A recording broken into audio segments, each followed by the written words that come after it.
Chapter 7.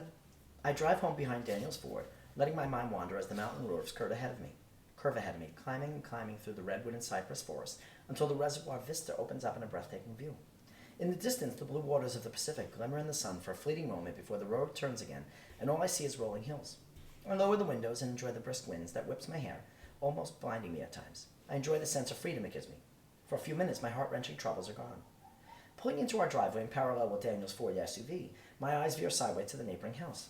There's a black Mercedes GLE parked in the front. I don't know whose. One of them is home. It's probably Ray. I don't see Chloe driving that huge vehicle. It's not her style. She's more convertible sports car than the bulky heavy-duty SUV. At least she used to be.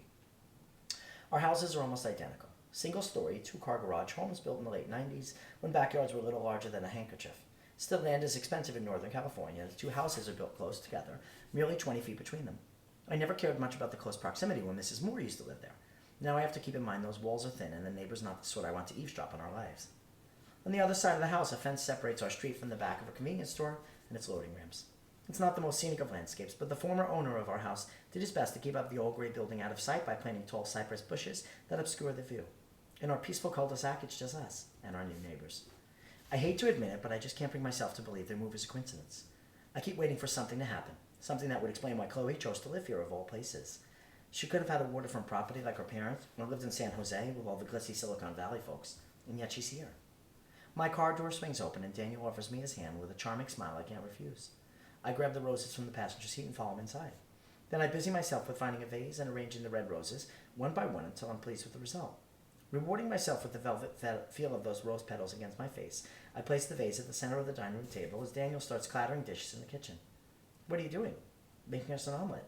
He takes a large frying pan from the cabinet, spinning it in the air expertly before he puts it on the stove. You go take a shower, he adds, opening the fridge and retrieving a carton of eggs.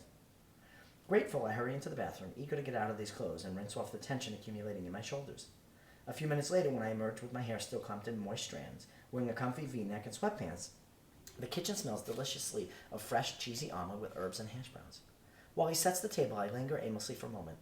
What if we sold this place and moved? I ask, voicing a half-baked thought that doesn't make much sense other than putting some distance between me and our new neighbors. Stunned, Daniel freezes in place, holding 2 square plates in his hand. Move where? You want to leave half room vague? No. The restaurant is here and my school. No, just a different house. Bigger, maybe? I see. He frowns a little but then gets wrapped up in finishing the meal. I don't know how that would make sense. The cost of moving is horrendous, and I thought you were happy here. I am. There's no point insisting. He's right. It makes no sense at all. The table is set and a bottle of champagne awaits, covered in a chill mist. My own personal chef uncorks it with a loud pop and then pours the wine into tall flutes, quickly before it can spill too much. To our future family, he says, raising one glass and handing me the other. My hand trembles a little when I take the glass, but I meet his midair and then drink a little wine. It's refreshingly cold and sweet, prickling my tongue with happy little bubbles. Yet it has a foreboding effect on me, as I remember the reason for his celebration is nothing but a lie. How will he think back on this moment when he learns the truth? How will he ever trust me again? Will he remember how I smiled and clinked glasses with him, lying to his face? After barely moistening my lips, I place the glass on the table and sit. My appetite is gone too, my stomach twisting in a knot of worry and dread. Enjoy, he says, pushing the plate toward me. Unable to do anything but continue weaving my endless web of lies, I take the fork and I load it with a mouth-watering omelet. It's perfect. As I chewed one mouthful after another, my body remembers its needs, and hunger takes over, silencing the worries, even if only for a few minutes. I might be inclined to break our rule more often, I say, licking my lips when the plate is finally empty. Seems to me you have all the talent in the kitchen. That's why there's none left for me. A smile and a hint of sadness touches my voice. Thank you for this. He stands and comes next to my chair, leaning forward and kissing me softly. His tousled hair falls unruly over his forehead, smelling of shower gel and a hint of aftershave, a heady mix. I could be persuaded to cook for you every day, milady, he whispers, his breath tickling the skin on my neck. Heat spreads throughout my body, ignited by his touch. He scoops me up in his arms and carries me into the bedroom and then lays me down on top of the covers. I look into his eyes and smile when I see the passion smoldering there. Lifting my arms above my head, I wait, wanting, restless. Slowly, as if savoring every move, he draws close to me, his hands warm against my chilled skin, touching, exploring, releasing my body from the clothes that keep you captive. I close my eyes and abandon myself to his embrace. My body starts responding to his, raising itself, lowering, thrusting. My hands explore him while I surrender, yearning for more. In the dark space behind my closed eyelids, insidious memories swirl and collide, drawing Ray's face. The dimples he makes me and he smiles, and how I used to trace them with my finger until he snaps the tip of it with his lips and hold it captive. His voice, sultry and low, whispering words I thought I'd long since forgotten, asking me if I'd be willing to bleach my hair, as he played with the long, silky brown strands, fanning them with his fingers, telling me I looked so much better as a blonde, and how that felt, a little disappointing and crazy hot at the same time, unbearably sexy to hear he was fantasizing about me. His smile and the intensity in his deep blue eyes when I said no to his makeover idea. Dare you to say no to me, he whispered, and then he made love to me like never before, passionately, all-consuming, as if we were the only two people left on earth. The sound of my own moaning awakens me from the memories, rendering me brutally in the moment. Daniel is gasping for air, lying by my side. Whoa, baby, what was in those shots? He quips as I frown, almost slipping to ask what shots he was talking about. The entire fertility issue completely gone from my wandering mind. That was surreal. It was as if you were a different person. Wow. He places a kiss on my blushing cheek. His words drop on me like stones covered in deceit. Oh God, what am I going to do? Daniel wraps me in an embrace and closes his eyes. Within moments, his steady, shallow breathing tells me he's asleep. Yet I lie there, eyes wide open, afraid to let them close again. Afraid of my ghosts. I thought I was over Ray. I was wrong. And he had to move in next door to taint my life with the dark shadow of what-ifs and maybes and everything I lost? There's no room in my life for the way he makes me feel. I won't give in to that heady, intoxicating infatuation I remember so well.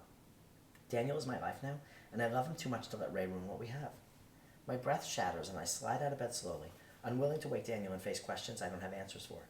Tiptoeing around the room, I gather my clothes and sneak out, closing the bedroom door gently, then walk into the living room naked, eyeing the window that faces our new neighbor's house.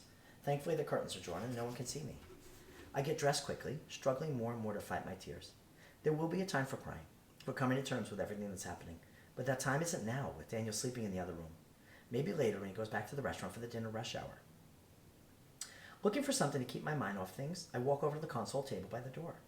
In an old hammer copper fruit bowl we keep there, Daniel has left the day's mail alongside his car keys. I grab the thin stack of envelopes and sift through them. The water bill is there and a notice of an upcoming sale event in the local furniture store. The last envelope in the stack catches my eyes.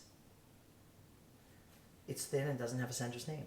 My name and address are handwritten hastily in green ink, the lettering heavily slanted. There's no postage. Must have been hand-delivered to our mailbox. Abandoning everything else in the fruit bowl, I open it quickly, sliding my finger onto the flap and tearing it along its entire length. When I pull out the letter, a picture falls to the floor, landing face up on the rug. My heart skips a beat when I recognize it. Unfolding the letter with trembling hands, I read the handwritten message as blood drains from my face. It's time to pay for what you've done. I haven't forgotten. My shaky knees give and I land on the floor, crouching next to the photo I'm afraid to touch. Memories come crashing down, bringing the threat of revealing buried secrets that could destroy me. I crumple the letter as I stifle the scream that threatens to rip through my chest. Heaving, I stare at the picture, desperate to understand how it landed on my floor. Who sent it? Who could have known what happened that day when only Chloe was there with me? She was the one who took the photo. Chloe was the one who swore that day she would never share that image with anyone. That she would delete it from the phone's memory, as we both wanted to delete that day from our own memories. Forever. Completely. And yet, the haunting image is there, staring at me from my living room floor in a 4x6 glossy print. The picture, a glimpse into a carefree moment when three friends shared ice cream on the waterfront terrace of Miramar Beach before everything went wrong, has the power to destroy me. And so does Chloe. The name I haven't spoken in almost 11 years leaves my lips in a shadow whisper, chilling me to the bone. Nikki.